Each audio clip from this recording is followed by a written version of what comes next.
Buongiorno, le principali notizie.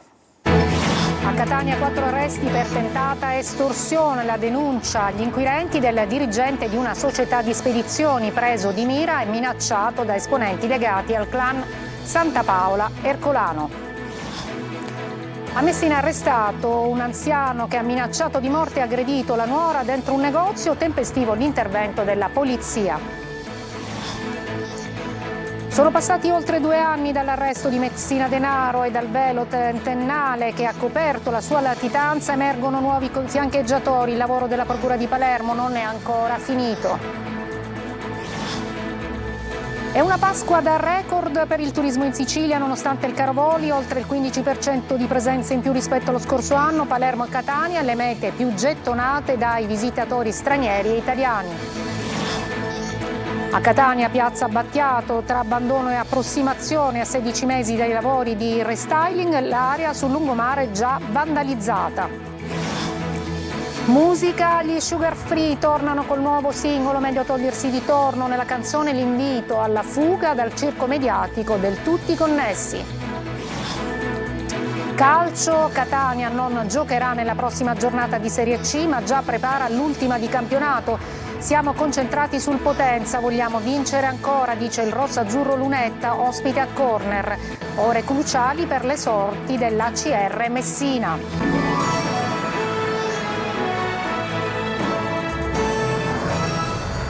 Buongiorno, benvenute e benvenuti. E dunque a Catania 4 arresti grazie alla denuncia per tentata estorsione presentata dal dirigente di una società di spedizioni minacciato da esponenti legati al clan Santa Paola Ercolano. Questo l'indomani delle 2 condanne a Caltanissetta per estorsione dopo un'altra denuncia di un imprenditore.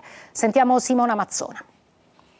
La denuncia del dirigente di una delle principali imprese di spedizioni operante sul territorio, che non ha ceduto alle loro intimidazioni, è stata determinante per incastrare i 4 responsabili della tentata estorsione aggravata dal metodo mafioso, arrestate dai poliziotti della squadra mobile di Catania, che hanno così impedito alle mani della mafia di estendere il controllo sul settore delle consegne.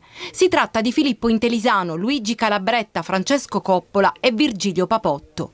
Il responsabile della BRT, azienda di spedizioni e logistica, dopo l'interruzione dei rapporti commerciali con la Gifra, società che si occupa di facchinaggio e movimento merci nel capoluogo etneo, è stato portato da Calabretta e Coppola in casa di Intelisano, all'epoca sottoposto ai domiciliari.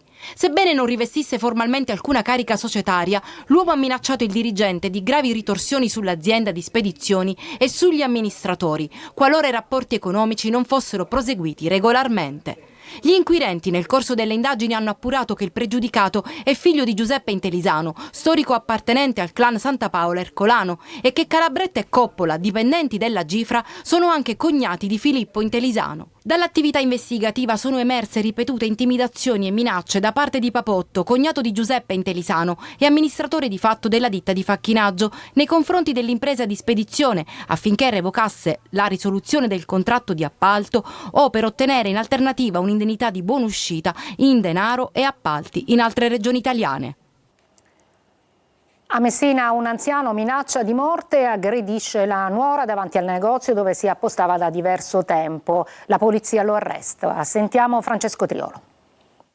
C'è dietro una storia di grande disagio sociale, dietro l'arresto di un 68enne avvenuto a Messina colto in fragranza di atti persecutori ai danni della nuora. L'episodio è avvenuto in pieno centro città, dove le volanti della polizia sono intervenute dopo la segnalazione della donna al 112, allarmata dalla presenza del suocero intenta a minacciarla all'interno dell'attività commerciale che la donna ha ereditato dopo la morte del marito, figlio del 68enne. Proprio sull'attività commerciale l'anziano, difeso dall'avvocato Andrea Florio, rivendicava dei diritti. Gli agenti hanno appurato che le condotte persecutorie avvenivano ormai da tempo e da ultimo il 68enne si era appostato fuori all'esercizio commerciale e con fare sempre più aggressivo aveva proferito contro la stessa donna frasi ingiuriose e minacciose anche di morte, spingendo così la vittima, impaurita per quanto accaduto, a chiedere l'intervento delle forze dell'ordine. Solo l'immediato intervento dei poliziotti ha impedito che le minacce dell'uomo potessero degenerare. Infatti il 68enne, nonostante la presenza degli agenti, ha continuato a proferire minacce di morte, tentando al contempo di colpire la donna con un calcio.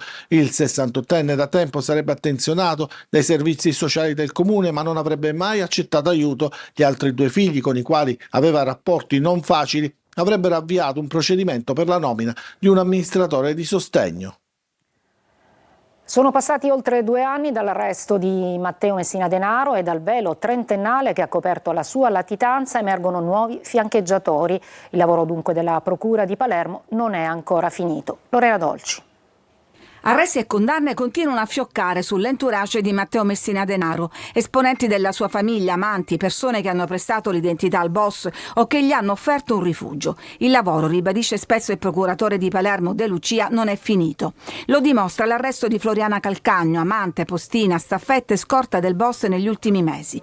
Per la procura di Palermo la donna avrebbe fatto parte della ristretta rete di soggetti totalmente asserviti al latitante. Lui la chiamava Luce oppure Fly e segnava in rosso sul calendario i loro incontri. Con la professoressa di matematica, oggi cinquantenne, il boss passava intere giornate fuori casa, andava al ristorante, veniva ospitato. Eppure, 5 giorni dopo la cattura del capomafia avvenuta il 16 gennaio del 23, la donna si presenta ai magistrati per spiegare che quell'uomo visto in TV lei lo conosceva, ma come Francesco Salsi, un anestesista in pensione. Ben altra storia raccontano gli appunti del boss, le lettere dell'altra amante e le immagini di videosorveglianza. Eccoli insieme, Messina Denaro con un foulard rosso, la Calcagno al suo fianco. Li vede passare anche l'altra amante, la maestra Bonafede, che inchioda la rivale con le sue parole al veleno. Un boss circondato da donne che lo adorano, anche se nei diari per la figlia lui scriveva: una donna intelligente non me la filo neanche di striscio. Se la dolce vita del latitante è in parte scritta, manca ancora da capire dove si trova parte del suo patrimonio che fa gola a tanti. E mentre gli inquirenti sono al lavoro, Cosa Nostra non resta certo a guardare il vuoto lasciato dalla scomparsa del boss. Andiamo ad Agrigento per la protesta delle cooperative sociali impegnate nell'accoglienza dei minori non accompagnati. Non arrivano i fondi dal Ministero dell'Interno, con gravi ripercussioni sui servizi e sull'occupazione degli stessi operatori. Davide Sardo. Protestano gli operatori delle strutture agrigentine che accolgono minori stranieri non accompagnati. Da mesi non ricevono i rimborsi previsti dal Ministero dell'Interno, con gravi ripercussioni sui servizi e sulla sopravvivenza delle cooperative. Mi ritrovo qui perché abbiamo tanta gente oggi, più di 30.000 famiglie che saranno in mezzo alla strada, non lavoreranno più. Io ho nipoti, persone mie care che lavorano all'interno di queste cooperative e che saranno sotto un ponte. Il problema si aggrava quando i ragazzi diventano maggiorenni, non vengono trasferiti nei centri per adulti e restano a carico delle stesse strutture senza alcun rimborso. Dopo appelli rimasti inascoltati è scattata la protesta con un sit-in davanti alla prefettura. Speriamo di ottenere una mobilitazione da parte delle autorità competenti affinché ci possano sostenere in questa battaglia, considerato che ci sono diverse famiglie alle spalle dipendenti delle varie strutture, oltre che diversi minori in attesa di vedere soddisfatti quelli che sono i loro bisogni sia di integrazione sia anche per poter continuare il loro percorso. Accanto agli operatori anche i giovani ospiti, minorenni e neomaggiorenni, che chiedono dignità e attenzione. Aiutate a noi per favore, anche il nostro lavoro, abbiamo tanti mesi che aspettare la spende soldi che nessuno riceve soldi, abbiamo tanti problemi che noi abbiamo bisogno di aiuto. Una protesta pacifica ma decisa, le cooperative sociali rivendicano risorse certe e regole chiare, ora tocca alle istituzioni evitare il collasso del sistema. I finanzieri di Palermo hanno arrestato 2 persone e sequestrato una piantagione di cannabis con 250 piante. I militari hanno individuato una villetta isolata nelle campagne di Carini con un grande fabbricato e hanno utilizzato i droni per riprendere l'area e accertare la presenza della coltivazione. Il custode della piantagione è stato arrestato in flagranza di reato. L'intero immobile è stato sequestrato. Ai domiciliari il secondo responsabile della coltivazione, la droga sequestrata avrebbe fruttato 200.000 euro. È una Pasqua da record per il turismo in Sicilia, nonostante il caro voli, oltre il 15% di presenza in più rispetto allo scorso anno. Palermo e Catania, le mete più gettonate dai turisti stranieri e italiani. Marco Gullà. Pasqua in Sicilia, l'isola è tra le mete predilette di turisti stranieri e italiani per trascorrere i giorni di Pasqua e i prossimi ponti di primavera. Palermo e Catania risultano tra le città italiane più cercate per le vacanze pasquali, rispettivamente al 9° e al 13° posto nella classifica generale delle destinazioni preferite. A Palermo c'è una crescita del 20% delle presenze negli alberghi, si allungano anche i tempi di permanenza dei turisti e sempre più americani si avvicinano alla nostra isola. È una stagione che si preannuncia molto interessante, si parla di oltre il 15% di flussi rispetto agli anni precedenti e soprattutto le aree metropolitane di Catania e di Palermo stanno registrando le prenotazioni più importanti. Palermo si parla nei 4 giorni di oltre 100.000 presenze. Secondo una recente analisi, il 59% delle presenze turistiche in Sicilia è attribuibile agli stranieri. Questa percentuale è in netto aumento rispetto agli ultimi anni. Ma c'è sempre il caro voli ad ostacolare comunque il flusso turistico. Raggiungere la Sicilia costa parecchio, soprattutto in prossimità di Pasqua. In questi ultimi anni, il Presidente Schifani, direi tutto il Governo, si sta muovendo su questo fronte della poca competitività con le altre regioni d'Europa. Purtroppo il collegamento con il caro voli per noi è veramente penalizzante. Bene anche Taormina, Agrigento, capitale della cultura, e Cefalù. Sorridono albergatori e ristoratori. Adesso a Catania, Piazza Battiato, tra vandali, abbandono e approssimazione a 16 mesi dai lavori di restyling, l'area sul lungomare mostra già i segni del tempo. Tonino De Mana. Dicembre 2023, aprile 2025. Sono passati 16 mesi dall'inaugurazione dell'ex Piazza Nettuno, ora intitolata Franco Battiato, e la piazza, riqualificata con fondi europei del Polmetro, mostra già i segni del tempo. Da un lato l'immancabile azione dei vandali, dall'altro i lavori non certo realizzati a regola d'arte con diverse lastre staccate. E che dire delle attrezzature ludiche, alcune adagiate sul terreno ed inutilizzabili, altre in procinto di collassare con la speranza che ciò non avvenga, mentre qualche malcapitato si cimenta in alcuni esercizi all'aria aperta. Ha fatto attenzione perché è poco stabile questa struttura. Io mi piace il pericolo. Per non parlare del tappetino, già staccato in più punti e potenziale pericolo per grandi e piccoli. E qualcuno è già finito a gambe all'aria. Io sono inciampato l'altro giorno in questa mucchetta qua e sono arrivato a terra. Fortunatamente non mi sono fatto niente. Panchine smart sporche, danneggiate, panchine in ferro deformi, contenitori per la spazzatura fatti a pezzi. E di fronte, dopo aver attraversato il lungomare, non ci sono panchine vandalizzate, o meglio, non ce ne sono proprio. Al loro posto una postazione mai inaugurata per le biciclette, quasi una cattedrale nel deserto. Poco più avanti, recante un logo Comune di Catania, si nota un bel raccoglitore di bottiglie di plastica. Vogliamo mettere una bottiglia? No, non si può mettere perché è già in disuso da tanto tempo, quindi non penso che, oltretutto di fili tagliati, quindi è una struttura che potrebbe anche essere utile se funzionante. Neanche a dirlo, vandalizzato e quindi inutilizzabile da molto tempo. Il 19 di aprile sarà la giornata mondiale del fegato, che punta a sensibilizzare l'opinione pubblica sull'importanza di mantenere la salute di quest'organo e prevenire le malattie epatiche. Adelaide Barbagallo ne parlerà alle 14.30 dopo il TG con il dottor Federico Salomone, dirigente medico dell'unità operativa complessa di gastroenterologia dell'ospedale di Acireale e responsabile dell'ambulatorio di epatologia. Le vostre domande con un messaggio al 342 74 55 005. Adesso una breve pausa e poi un sondaggio del tutto speciale, perché abbiamo sentito gli studenti del Galileo Galilei di Catania cosa ne pensano del rapporto appunto dell'amore sui social.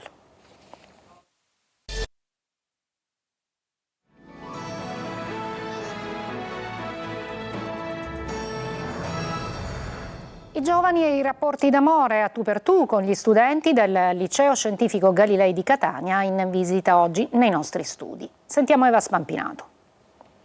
Una tavola rotonda con i giovani per capire cosa ne pensano di amore, ghosting, gelosia, social. Abbiamo incontrato i ragazzi del quarto liceo scientifico del Galilei di Catania in visita nei nostri studi per una giornata di formazione. Ne è nata una piccola fotografia dei rapporti interpersonali della generazione Z, tra consapevolezza e sempre più richiesta di rispetto. Che significa essere ragazzo malessere? Specie di, non dico casumano, però quasi, che tratta male, dà poche attenzioni, mi fa ghosting, quindi diciamo inizialmente messaggi parecchio di frequenti, poi dopo un po' sparisce. Rapporto tossico. Ad un rapporto litigioso. Possesso non è amore. Ma tu chiedi alla tua ragazza di vedere il suo telefono?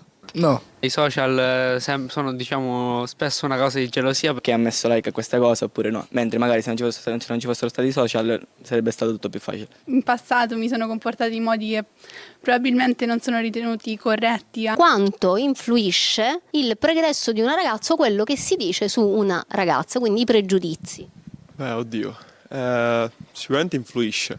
È amore quando? Quando c'è rispetto, quando c'è fiducia, quando non ho paura di dover dire o nascondere qualcosa. Non è amore quando c'è un controllo eccessivo, c'è una limitazione di quello che si può fare da entrambe le parti. Qualcuno è capitato di avere avuto difficoltà a uscire da una relazione? Ci è voluto veramente molto tempo, circa 6 mesi. Perché lui, diciamo, insisteva? Sì, era stato molto insistente. Tu ti sei rivolta, hai parlato con qualcuno, con le amiche, con la famiglia? Con le amiche, con mia mamma. Amare è un verbo, è un muscolo ed è qualcosa che deve essere allenato costantemente. Forte del successo televisivo a Ora o Mai Più, la band catanese Sugar Free è tornata con il nuovo singolo Togliersi di torno. Nella canzone l'invito alla fuga dal circo mediatico del tutti connessi. Roberta Lunghi. È da un anno che rifletto la mia vita in mano, ma c'è qualcosa che mi turba, che mi sembra strano. Tutti collegati, ma forse tutti soli dentro un acquario. È una riflessione critica su questo tempo, il senso del nuovo singolo di Sugar Free, la band catanese, reduce dal secondo posto a Ora o Mai Più, che a ben guardare con Togliersi di torno sa di grande rilancio sulla scena del mainstream. Matteo Amantia, Peppe Lo Diacono lanciano un antidoto al circo mediatico. L'antidoto potrebbe essere quello di disconnettersi un po' dalle connessioni virtuali e tornare a vivere in maniera reale e, perché no, girare il mondo.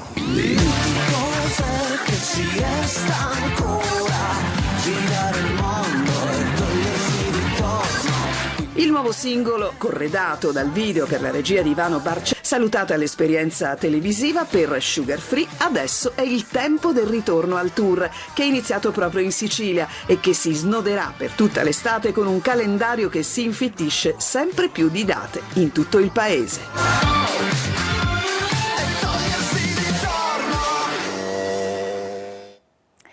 Una breve pausa, poi il calcio con il Catania che si prepara al match contro il Potenza, invece sono ore cruciali per la CR Messina.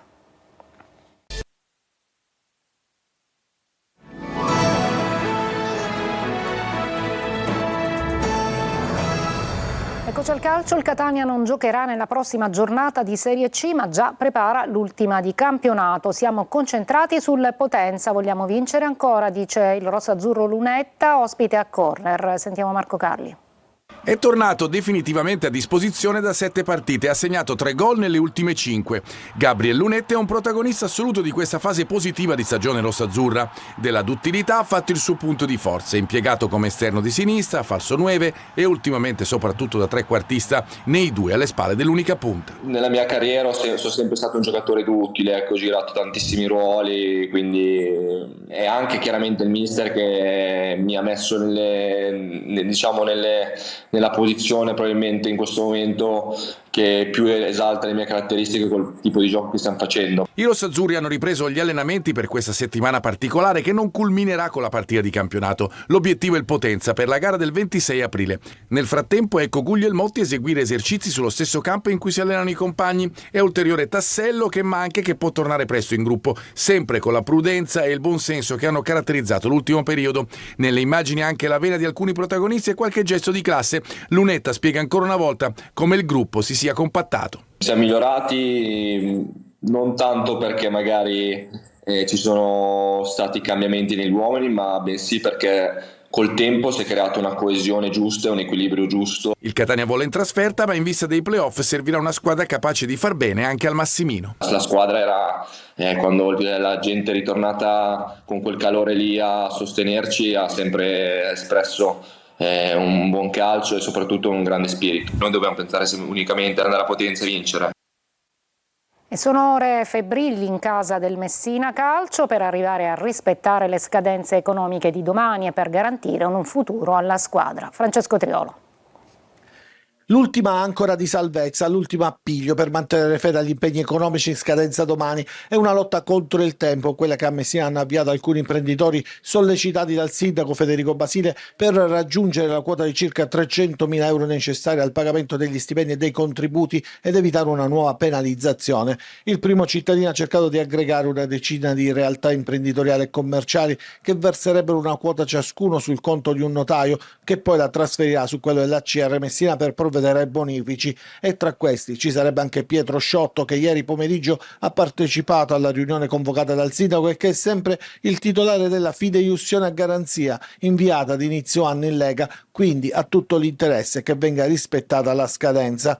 Si lavora sul fronte stipendi, ma anche sul futuro. Poco prima della mezzanotte è arrivata a Messina la copia cartacea della procura a Veddere che AAD Invest ha firmato, copia arrivata con l'ultimo aereo atterrato a Catania e poi consegnata al sindaco, quasi una scena da film thriller. Il costo stabilito €1. Il sindaco adesso sta sondando il reale interesse con i gruppi che si erano avvicinati nelle scorse settimane e che dovranno comunque farsi carico dei debiti del club. Tutto questo mentre la squadra prepara la trasferta di Foggia, una partita che deve assolutamente vincere per continuare a coltivare la possibilità di disputare il play-out salvezza.